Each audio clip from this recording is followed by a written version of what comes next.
The Battle of Uhud, one of history's most dramatic turning points.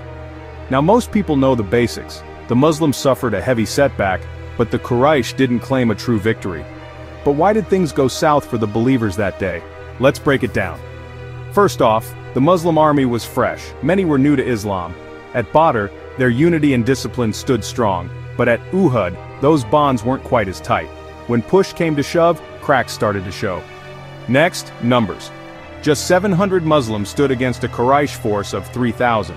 And to make matters worse, two groups of so-called allies, hypocrites, abandoned the Muslims at the last minute.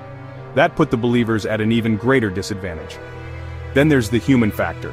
Some of the younger companions were a bit too confident.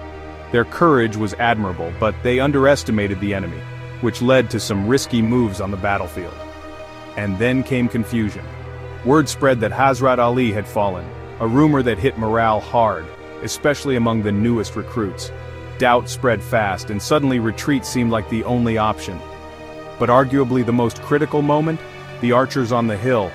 The Prophet had been crystal clear, don't leave your post, no matter what. But when victory seemed close and the spoils of war glittered below, many archers abandoned their position. That opened the door for Khalid bin Walid, future legend but then a Quraysh commander, to sweep in from behind. The Muslims were caught in a pincer, and chaos erupted. It's a tough lesson, but an important one. Ignoring clear guidance and letting greed or fear cloud judgment can have devastating consequences. Allah himself reminded them in the Quran, when you turned to flee, the messenger called you back. That moment became a turning point in their training. But here's where it gets interesting. Despite the loss, the Quraysh didn't press their advantage. They didn't dare attack Medina. The campaign had failed in its main goal, to break the Muslim spirit for good.